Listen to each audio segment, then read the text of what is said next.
We are going to dissect a pivotal sequence today. This isn't just a scene, it's a masterclass in how to escalate narrative tension through subtle character dynamics and environmental storytelling. Let's break down the mechanics of this burnt memory sequence. We start with a complete juxtaposition before we ever get to the darkness of these later scenes. The filmmaker gives us this candid domestic moment. Jesse's friend is behind the lens, capturing family photos. It's a light, it's a grounded, and it feels like a normal day. But from a narrative standpoint, this is a classic false sense of security.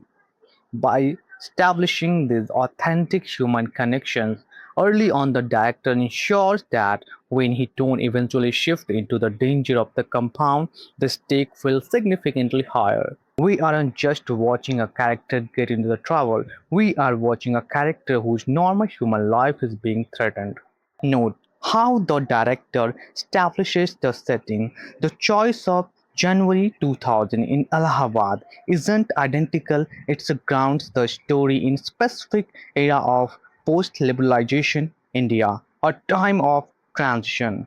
The wide shots emphasize the isolation of the compound, creating a sense of inevitability. Once these characters enter the space, they are effectively trapped. Observe the blocking here. The antagonist remains seated on the swing, a position of extreme comfort, while the protagonist is forced to stand. This isn't just about furniture, it's a deliberated visual hierarchy. The antagonist is dictating the pace of the conversation, while the protagonist is visually performing a role of survival.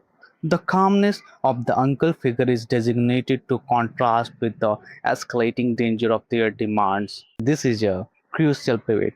By shifting the conversation from illicit narcotics to high-grade weapon like a AK-47, the stakes are instantly recalibrated. The dialogues is sparse, but the weight of it is heavy. When the antagonist mentions the protagonist's father, the subtext is clear. This isn't the invitation of a business deal, it's a trap involving leverage. Notice how the camera holds on protagonist's micro-expressions, the slight tightening of the jaw, indicating that he realizes his agency is being stripped away. The transition to the train is vital. It serves a psychological decompression that offers no actual relief. The extreme density of the crowd creates a new kind of claustrophobia. Even in a public space, the protagonist is isolated by his own anxiety. His gaze out the window isn't just looking at the scenery. He is processing the realization that he is now complicit in a world he cannot easily exit. What makes this sequence effective is the restraint.